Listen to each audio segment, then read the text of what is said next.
ഞങ്ങൾ പറഞ്ഞു, ജോലിക്ക് വെക്കുന്ന ആളുകൾ ഇത് ശ്രദ്ധിച്ച് മനസ്സിലായിക്കോളും. കുറച്ച് മുതലാളിമാരോടായി പറയാനുള്ളത്, അവർക്ക് ജോലിക്കാരുണ്ടാവും, ജോലി ചെയ്യുന്ന ആളുകളുണ്ടാവും.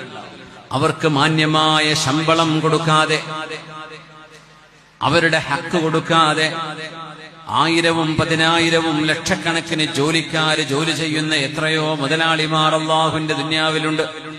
മലയാളക്കരയിലുണ്ട്, ഇന്ത്യയിലുണ്ട്, വിദേശ രാജ്യങ്ങളിലുണ്ട്.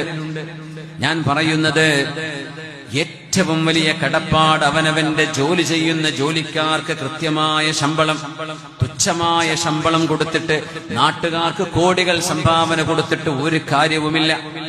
നിങ്ങളുടെ ജോലിക്കാർ അവര് നിങ്ങൾക്ക് എല്ലുമുറിയെ ഉറക്കമൊഴിച്ച് അവരുടെ അധ്വാനവും സമയവും നിങ്ങൾക്ക് ചെലവഴിച്ചത് കൊണ്ടല്ലേ നിങ്ങൾക്ക് കോടികൾ വരുമാനം ഉണ്ടാക്കാൻ പറ്റുന്നത്.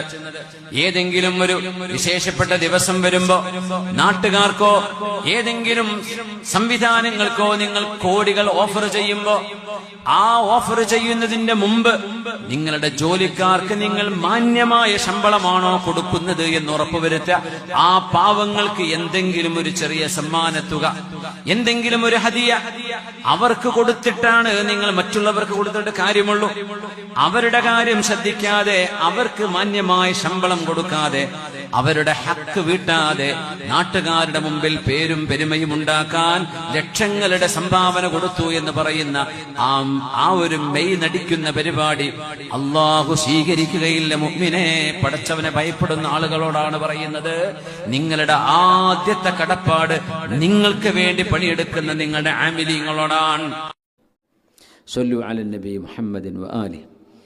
اللهم صل على سيدنا محمد وعلى آل سيدنا محمد وبارك وسلم عليه.